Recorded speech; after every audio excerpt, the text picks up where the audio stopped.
Hola, ¿qué tal? Buenas noches, ¿cómo están? Otra propuesta más de la Bolsa Hoy, con muchas novedades. Griesa finalmente le dio un espacio a Argentina para seguir negociando con los buitres. Esto es levantar el stake, es un hecho positivo. Y después tenemos en nuestro país la tasa en el Banco Central bajando, tenemos un dólar que se acomodó, y esto es un dólar de 15 y monedas, ¿no? Y esto nos marca también que la inflación es el hueso duro de derrogar. Por eso que todos estos temas los vamos a estar tratando ya rápidamente con Manuel Ullarburu y Rubén Pascual. Así que vamos a empezar y vamos a contarles a ustedes todos los pormenores que vemos cuando Argentina está cerca de llegar a un acuerdo con los bonistas.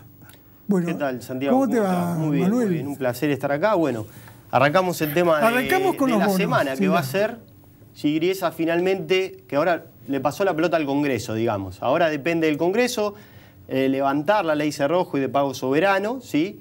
Y a partir de ahí podría volver a ponerse esta medida cautelar en la justicia de Estados Unidos, que en principio lo que permitiría sería pagar la deuda performing. ¿Sí? Porque hoy lo que habilitaría sería el pago de las rentas pendientes, de los cupones de renta pendiente del discount en dólares, del Global 17, toda legislación extranjera que no había podido girarse por temor a este embargo, ¿sí? Y acá recién hablábamos con Rubén, si esto implicaría, ¿cómo lo está leyendo el mercado? Empecemos por ahí, el mercado reaccionó de forma positiva, es decir, para el mercado esto es un paso adelante, yo también lo veo como un paso adelante. Pero lo que en realidad yo me estoy preguntando es si esto, una vez, vamos a poner que el Congreso finalmente derogue la ley Cerrojo y termine también con la ley de pago soberano y que salga bien del Congreso, que yo ya lo descarto. Yo creo que finalmente el gobierno va a recibir apoyo en la legislatura. Ahora, se pone el state, pero no se arregla todavía con los fondos que tienen fallo firme en la justicia de Nueva York, los más duros, NML, Aurelius, ¿sí? La pregunta es, ¿esto habilita inmediatamente a Argentina a salir a tomar deuda? ¿Vos qué pensás, Rubén? Bueno, primero aclaremos, no soy abogado, soy contador, o sea que hay vericuetos legales que por ahí se me escapan. Lo que yo interpreto es que hay algo muy importante que ha hecho el gobierno de Mauricio Macri, que pasó de una actitud de buena voluntad para el lado argentino y quedan como los intransigentes los fondos buitres. Dio vuelta a la cancha. Y eso ya es una primera impresión que ha tenido un principio de resolución, como bien constaba Manuel, con esta resolución del juez Griesa. Pero el ministro de Economía, Alfonso Pradegay, está buscando justamente llegar a este acuerdo porque ha hecho ofrecimientos realmente interesantes. Bueno, en la medida ahí lo tenemos a Bruno trabajando con los abogados. Sí, de hecho ya hay 3 fondos que aceptaron la propuesta. Están haciendo un muy buen trabajo, tan buen trabajo que cada vez tenés, todas las semanas nos enteramos de nuevos fondos que se van adhiriendo a la propuesta argentina. Empezamos con los italianos y después empezaron un conjunto de fondos, no de la envergadura de los más importantes, pero empiezan a aparecer cada vez más fondos que están adhiriendo a la propuesta argentina. El tema argentina. de los fondos que no adhieren es que tienen el fallo firme de la justicia de Nueva York, que pasó por 3 instancias y son los maduros, y uno, NML, es el acreedor más importante, o el tenedor en realidad. Ese es el hueso duro de roer, bueno, ¿no? Pero no olvidemos. Yo creo que sí, que en realidad el acuerdo con ese fondo va a ser, porque en realidad fue el que desde algún punto de vista judicialmente, el que siempre el más marcó combativo la de alguna manera, el que fue por los embargos, etcétera, ¿sí? De alguna manera, y aparte es el que más deuda tiene en su poder y tiene un fallo firme en la justicia de Estados Unidos. Exactamente. Bueno, no olvidemos que el que define es Griesa. Y que a partir de la actitud que logró el gobierno argentino, primero en la negociación con Pola, y después esto que rindió frutos con esta decisión del juez Griesa, si Argentina logra sortear este tema en el Parlamento, la derogación de la ley Cerrojo, la derogación de la ley de pago soberano, y avanza en estas propuestas, yo creo que abre la puerta para que se cierre el capítulo de la deuda. Y ahí sí la situación cambia radicalmente. Lo que estamos viendo en los mercados obviamente son pasos a favor de la posición argentina, pasos que nos ponen más cerca después de mucho tiempo en que este tema estaba sin resolver. Y creo que hay una cosa que es importante, que muchas veces cuando se habla a favor y en contra de lo que se está haciendo en materia de deuda, es cuánto nos cuesta el no resolver el problema. ¿Cuánto estamos pagando de intereses por estar pateando continuamente este problema para adelante? Entonces, me parece que es hora de que se tenga la importancia, la real importancia que esto implica para Argentina. Pero por eso el apuro del gobierno, tal cual, el Mauricio Macri, sí, bueno, que hace 70 días que está prácticamente y nos está diciendo, bueno, esto nos costó mucha plata, no nos deja entrar al mercado de deuda, ¿no? Y esto es un punto que tenemos, 20.000 millones de dólares podrían entrar para poder paliar el gasto público y el tema fiscal, ¿no? Yo creo que acá hay una cuestión importante, son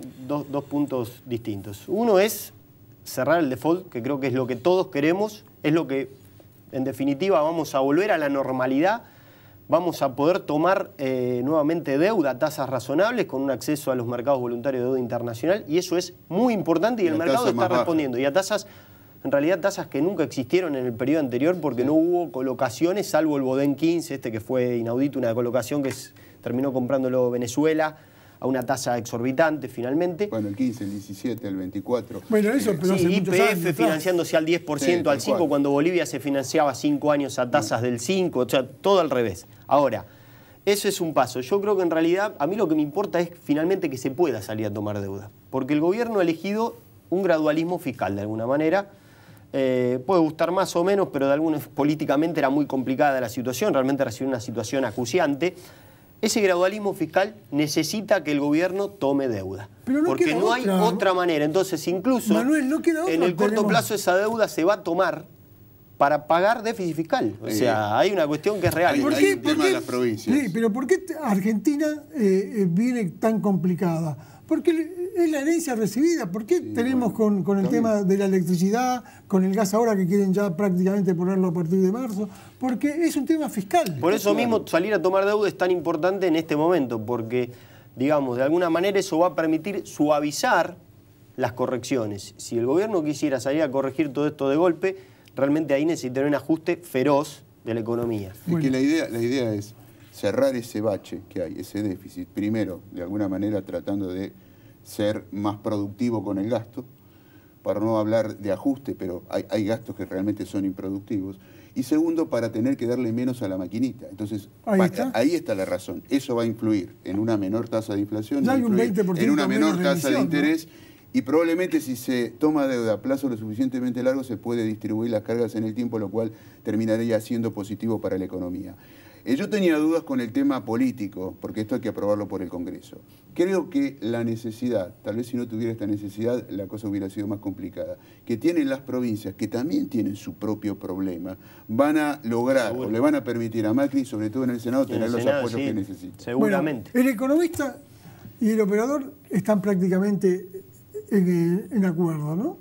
Y esto es lo que nosotros tenemos que ver. ¿Qué pasa en el problema doméstico, ¿no? Donde el Banco Central, bueno, ahora Sturzenegger se va a China, ¿no? Para hablar sobre el G20, y esto también es un hecho importante porque Argentina, con la llegada del primer ministro italiano, ahora viene el francés y después viene Obama, esto está entrando una Argentina diferente de los últimos 12 años. Seguro, hubo un cambio. Entonces, ¿esto favorece a que nos miren para que vengan a hacer negocio a la Argentina? Yo creo que hubo un cambio muy grande en actitudes, ya solo el trato, ha cambiado todo. Digamos, tuvimos un cambio muy importante. Lo que no cambia es la resistencia. Yo me resisto a seguir hablando del gobierno anterior. Ya está, la herencia recibida fue muy grande. Ahora bien, yo creo que vamos a vivir... el primero de marzo lo vas a escuchar al presidente Macri hablando de la herencia recibida, así que... Bueno, no, pero está por ahora tenemos que marcar la cancha. Políticamente él tiene que hacer eso, porque en realidad, igualmente, de acuerdo a lo que uno escucha en los medios, parece que su asesor de cabecera le dice no hables tanto de lo mal que está la situación, de la mala herencia, por el tema de que no quiero pesimismo en la gente. Ahora bien, después veremos políticamente cómo lo hace. Ahora hay dos situaciones distintas. Yo creo que por un lado va a ir la macro, por un lado va a ir la cuestión de empleo, de inflación, y por otro lado van a ir los mercados en estos próximos meses. Yo soy muy optimista con el mercado. La macro, no soy tan optimista con la macro, creo que vamos a tener varios meses, si tenemos suerte hasta julio, de un retroceso de consumo. Cambió el humor. Entonces, el dinero que entre inicialmente, para mí va a ser dinero de portafolio, inversión de cartera. Es la foto del primer semestre. Seguramente con suerte, ojalá solo sea el primer semestre. Claro, bueno, ahí es donde empiezan a jugar todo el tema de las expectativas. Creo que la foto para el segundo semestre, las expectativas más que la foto, para el segundo semestre es como que empezamos ciertas recuperaciones y que este remedio que hoy le están dando a la economía va a empezar, es como una persona, tomaste un remedio pero no surte efecto inmediato, sino que va a demandar algún tiempo. Una cosa, que recién hablábamos de la herencia, de lo que dejaron el gobierno anterior. Hay mucha gente, incluso muchos economistas, que reclaman por parte de Macri un sinceramiento de cómo es la realidad de las cuentas. Hay que entender también que Argentina va a necesitar participar de los mercados de capitales. Y si bien no puede obviar mencionar lo que era la herencia recibida, tampoco te puede decir, mira, todo esto es un desastre, la Argentina está quebrada. Estoy exagerando. Y después tener que salir a tomar dinero porque en una tierra arrasada es muy poco probable que haya muchos interesados en invertir. Entonces creo que las dos cosas van a suceder. En este discurso 8 días faltan y ahí lo más importante, el plato fuerte sin duda va a ser el panorama económico y la visión que tenga el presidente para los próximos 2 años. Bueno, Claudio Sichovicki está de vacaciones y te diría una pregunta. Dale. ¿Cómo estás viendo las acciones y cómo estás viendo patrimonialmente y algún balance que te haya llamado la atención? Sí, indudablemente todo este contexto de mejora, de mejora en todos los valores de nuestra deuda, tienen como correlato claro una disminución del riesgo país. Una disminución del riesgo país en la forma que se utiliza para evaluar las acciones implica una suba en la evaluación de las acciones. O sea, la primera impresión que uno dice, bueno, esto es positivo para las acciones. Ahora, claro, una cosa es la foto sobre Argentina, las expectativas de Argentina, el escenario pensando no en el hoy, sino en lo que puede pasar a medida que vaya transcurriendo este 2016, termina siendo todo positivo y habrá sectores más ganadores que otros. Porque obviamente las medidas que tomó el presidente van a mejorar lo que tiene que ver con infraestructura, van a mejorar lo que tiene que ver con economías regionales, el tema de la deuda está impactando, y eso lo estamos viendo en el mercado, en los balances de los bancos, porque impacta en los títulos públicos y los bancos son grandes tenedores. Y a todo esto con la pregunta que vos me hacías de balances. Algunos llegaron, faltan muchos llegar, porque la mayoría de las empresas cerró balances en diciembre y tienen tiempo hasta la primera semana y media de abril para presentarlos. Pero, por ejemplo, los bancos, en la semana pasada, uno de los que faltaba, que era el de Banco Macro, presentó un balance formidable. Más de 5.000 millones de ganancia en el año 2016, con porcentajes que yo creo que van a ser difíciles que pueda repetir, pero ahí mostraron la muñeca de los que manejan la mesa de dinero del banco y los directivos, los que tomaron decisiones, aprovechando una coyuntura muy particular del mercado cambiario y la posición de títulos públicos. Ahí está. Indudablemente esto se puede repetir. ¿Cuánto favorece en el balance? Los títulos públicos ahí explican muchísimo de esta utilidad, cosa que vimos también en otras como por ejemplo en Galicia. Pero lo de Macro realmente fue soberbio. Y párrafo aparte, ya que mencionó Macro, un muy buen balance también del banco hipotecario. Realmente por distintas razones, pero también mostró, fueron los dos, en general todos los bancos mostraron buenos balances, pero el de Macro sobresalió y el del hipotecario también con un muy buen balance. Galicia ganando aproximadamente la inflación dentro de lo previsible, quizás un poquitito por encima de lo previsible. ¿Sabés dónde todavía no veo el impacto de las expectativas? En las propuestas de distribución de dividendos. Macro lo dejó supeditado a la Asamblea de Accionistas. Es el único que ya tiene autorizado por el Banco Central. El del 2014. El del 2014. Después claro. Nosotros todavía nadie habló nada. O sea que el Banco francés es el único que va a repartir el dividendo del 2014. Pero vuelvo a los bonos. Y me llamó la atención la paridad de los bonos, ¿sí? El A17, 101.20%. El GJ17, 106.59%. El AO20 está en 104,88 y el AI24 106,21. Esto nos marca realmente que la curva se fue aplanando, sí. Y esto nos da una seguridad de lo que viene de la negociación. En general lo que pasó con la Argentina es que veníamos de una curva de pendiente invertida cuando todavía no había pagado el Boden 15, porque había temor incluso a un posible default del Boden. Finalmente el Boden pagó. Con el cambio en el ciclo político, post-elecciones, la curva fue tomando forma normal, se fue normalizando y hoy por hoy lo que tenemos es que bajaron los rendimientos de los bonos más largos, ¿sí? Hubo una suba muy fuerte en todo lo que es el tramo largo de curva, DICA y PARA sobre todo. Fueron emparejando los bonos legislación Nueva York en la medida que se va cerrando este tema, claro. Están tendiendo hacia los mismos rendimientos, ¿sí? Incluso lo más probable es que en algún momento veamos a los bonos Nueva York rendir más que los bonos legislación nacional. Eso era lo fue lógico. Algo histórico. Es lógico. ¿Sí? Y lo que ahora pasó de alguna manera es que subió un poco el rendimiento del Bonar 10, que veníamos de un rendimiento de 3% y ahora lo tenemos de vuelta cerca de 6%. ¿Sí? No me pregunto, y hablaba con Rubén, ¿qué puede ser? Bueno, Rubén decía, el mercado puede estar arbitrando de alguna manera el Bonar 10 con bonos dólar linked. Por ejemplo, una F17, pero tampoco se ve bajar mucho el rendimiento de los dólar linked de estos, que sería lo lógico, porque si uno cree que no va a haber más brecha cambiaria, si uno cree que en realidad el mercado cambiario, la unificación salió bien y no vamos a tener problema de acá a 2 años vista, lo lógico sería posicionarse en un dólar link que rinde 10, 9% en lugar de tener un Bonar 10. Bien, un tema que le dio volatilidad al mercado es el petróleo. Hoy finaliza el contrato de petróleo... el viernes, el 19 de febrero. No. Hoy termina la posición y la apertura del nuevo contrato. Hoy lo estuve viendo en Bloomberg y esto es lo que... ¿Qué pasó con la apertura del día lunes, donde sube 4% el nuevo contrato? Mira, yo creo que estamos en una zona, estuve leyendo informes de infinidad de analistas técnicos, más lo de Fundamental que veo todo el tiempo, y muchos creen, esto tomarlo con pinzas, de que puede haber una suerte de rebote en lo que tiene que ver con el tema materias primas. Ato esto con un indicador que venía, en realidad un sector que venía siendo muy castigado, que bajó incluso más que el sector petrolero, que es el sector bancario en Europa. O sea, acá nos fuimos de Argentina. Y muchos creen ver una suerte de rebote hacia mediados de año para después volver otra vez a testear mínimos. Hay que tomar todo esto con pinzas. La realidad es que los commodities habían caído muchísimo.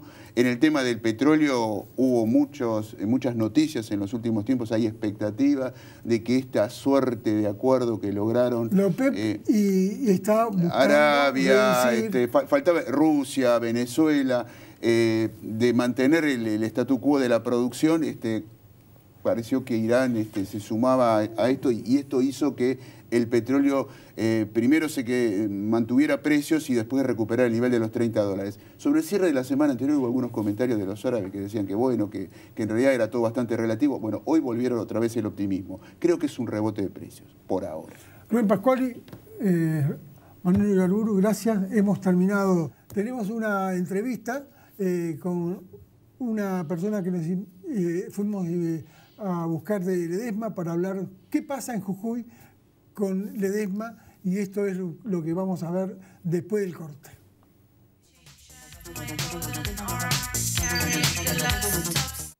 A través de la red Agentes Miembros del Merval, acceda a una amplia variedad de valores negociables y operaciones en el mercado de capitales. Caja de Valores Sociedad Anónima. Central Depositaria Argentina, integrante del sistema bursátil argentino al servicio del mercado de capitales, brindando confiabilidad, seguridad, privacidad y eficiencia en el registro, administración y custodia de valores negociables.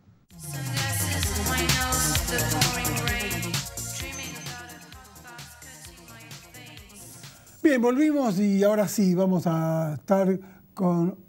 Realmente el responsable de prensa y comunicación de Ledesma es Ignacio Duelo. Ignacio Duelo nos trae novedades y esto es muy importante. La empresa Ledesma es muy importante en Jujuy. Jujuy es novedad por lo que está ocurriendo en la provincia. ¿Qué tal, Ignacio? Un gusto tenerte aquí. Gracias por haber venido. ¿Qué tal? ¿Cómo estás? Gracias por la invitación. Bueno, el tema es que vemos una Ledesma integrada, con azúcar, jugos, cítricos. La empresa sigue allí en Jujuy trabajando, ¿no? Sí, sí. Trabajando fuertemente. Papel del bagazo de la caña. Azúcar, sí.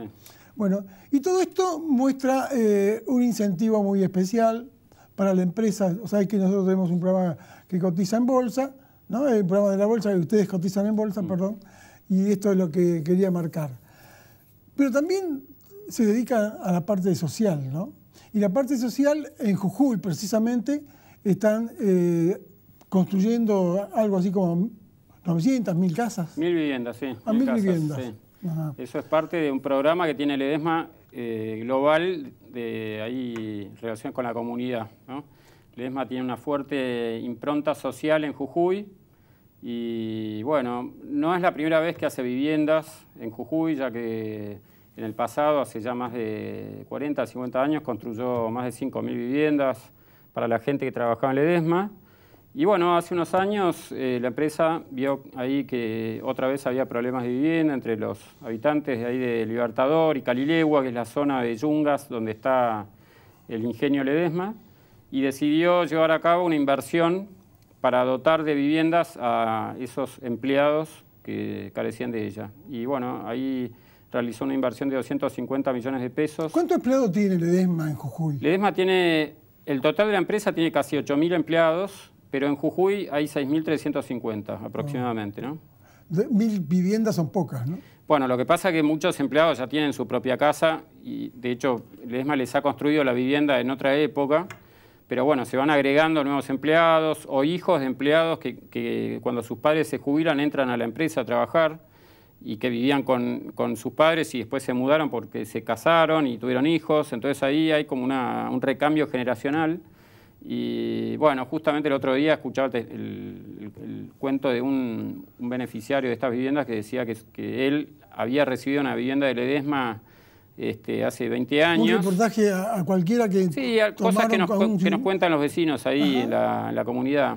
Y bueno, este vecino contaba que vivía con su hijo y que su hijo ahora tiene una casa de él propia en este barrio nuevo que se llama Barrio Papa Francisco y que queda en Calilegua. ¿El barrio Papa Francisco dentro del perímetro de las tierras de Ledesma? El barrio Papa Francisco está en un terreno donde antes había caña de azúcar, era un terreno con destino productivo, y Ledesma decidió sacar toda la caña que había y bueno, hacer todo el perímetro, toda la infraestructura bajo tierra, que hizo también la empresa, el área de infraestructura de campo, y bueno, y ahí construir las 1.000 viviendas. Son unas cuantas hectáreas que tiene ahí la empresa. Ahora, Ledesma, en las hectáreas que tiene allá en Jujuy, ¿qué tiene? ¿Caña de azúcar? Ahí tiene caña de azúcar. ¿Calilegua con los cítricos? Claro, son 40.000 hectáreas aproximadamente de caña de azúcar, otras 2.000 hectáreas de cítricos. Ledesma es la primera exportadora de naranjas del país. Y después también tiene otros terrenos para cítricos también en Salta. Y bueno, y en San Luis tiene otras plantas productivas también de molienda húmeda de maíz y ahí también fabrica sus cuadernos y repuestos. ¿La maíz es para la Alconasta? No, eso es... ¿Alconasta cómo se saca de la caña? El bioetanol se saca de la caña de azúcar y el maíz. Hay dos grandes insumos, digamos, en la Argentina para la producción de bioetanol. Ledesma fabrica su bioetanol con el jugo de la caña de azúcar con el que produce alcohol. Ese alcohol tiene un segundo proceso de deshidratación y va a bioetanol. Ledesma es uno de los principales proveedores de bioetanol del país. ¿Qué componente tiene hoy la nafta de bioetanol? Y la nafta en este momento, bueno, ahora el presidente acaba de anunciar que el aumento del corte de las naftas con bioetanol al 12%. Eso venía en el 10%. Este es un plan que se viene llevando a cabo desde hace algunos años, ya desde el gobierno anterior, y el gobierno actual ha decidido continuar con ese proceso y aumentar el corte del 10 al 12%, y bueno, después en el futuro veremos si eso sigue incrementándose, esa expectativa. Ignacio, volvamos a las casas. 1.000 viviendas. ¿Estas viviendas se la dan por sorteo, por conducta, por...? Bueno, ahí hay un componente que diferencia mucho este plan de otros planes que ha habido en otras oportunidades, que es el componente social del programa. Hay un equipo de asistentes sociales que va a visitar a todas las personas inscritas en el programa, va a visitar sus casas, charla con las familias, ve cuáles son los problemas que tiene esa familia, cómo es el grupo familiar también, que es importante. Y en función de eso va estableciendo las prioridades y quiénes van a ser los primeros beneficiarios de las casas. Las primeras familias que se mudaron al barrio nuevo, que fueron 140, eran las que por supuesto tenían mayor necesidad de una vivienda y bueno, y así posteriormente se fueron haciendo distintas entregas y ahora ya estamos llegando a las 1.000 entregas en breve. Ahora va a ser el último acto en los próximos meses. La verdad que es conmovedor ver a la gente cuando se muda ahí porque después cuenta la historia de vida. Qué emoción, ¿no? Debe ser de un obrero de Ledesma, un empleado de Ledesma que ocupe una vivienda Sí, es una cosa que le da un sentido distinto también al trabajo de uno, ¿no? Porque ya la empresa... O sea, como decíamos antes, se ponen la camiseta de la empresa, ¿no? Se ponen la camiseta de la empresa, se sienten orgullosos de trabajar en ella y agradecidos también. Y a la vez la empresa les agradece a ellos también su trabajo, porque también darles la casa, facilitarles el crédito para que compren la casa, porque esto además lo compran con su esfuerzo. El empleado tiene un plan a 12 años en cuotas que no superan el 20% de su ingreso. Ajá. Y de esa manera el empleado puede mostrarles a sus hijos el producto de su trabajo, ¿no? Entonces es un círculo virtuoso que se arma y que, bueno, que hace que la empresa, por un lado, sea sustentable y que también sus empleados sientan mucha pertenencia de ella. Para terminar, me gustaría ver... ¿Ha hecho alguna escuela? Yo creo que en una época hizo unas escuelas, ¿no? Bueno, acá hemos hablado solamente de las casas, pero Ledesma ahí tiene todo un desarrollo con la comunidad donde uno de los pilares es la educación. Ahí en el año 70, Ledesma, junto con los hermanos maristas, fundó la ETA, que es la Escuela Técnica Herminio Arrieta. Con los hermanos maristas. Claro, donde se forman camadas de técnicos en distintas labores, y algunos de ellos van a trabajar a Ledesma y otros van a trabajar en otros lugares del país. Y bueno, es una escuela de excelencia. Ahí en Jujuy es una escuela donde muchos quieren ir. Y también en paralelo a eso, Ledesma apoya otras escuelas de la zona, también en el nivel primario, en el nivel secundario. Ahora está desarrollando emprendedores. Hemos llevado ahora, el año pasado, 2 impresoras 3D para que los chicos puedan empezar a también trabajar con eso y pensar futuros emprendimientos propios, porque también se trata de darle mucha empleabilidad a la zona, ¿no? Que Ledesma no sea la fuente exclusiva de trabajo, sino que también haya emprendedorismo y que haya una cultura del trabajo en toda la región. Ignacio Duelo, gracias por haber venido. Realmente este es el espacio a veces que también las empresas que cotizan en la bolsa y en la bolsa hoy, es la comunicación para mostrarle que las empresas también hacen su parte social, y esto es lo que vimos hoy en una apretada síntesis, ¿no? Ya lo vamos a invitar nuevamente a Ignacio para el momento de la inauguración, y esto es lo que pasó en la bolsa hoy. Nos vemos próximamente el lunes próximo a las 21:30. Gracias por todo.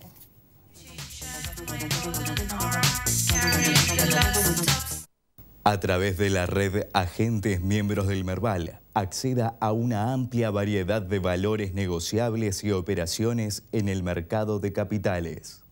Caja de Valores Sociedad Anónima. Central Depositaria Argentina, integrante del Sistema Bursátil Argentino al servicio del mercado de capitales, brindando confiabilidad, seguridad, privacidad y eficiencia en el registro, administración y custodia de valores negociables.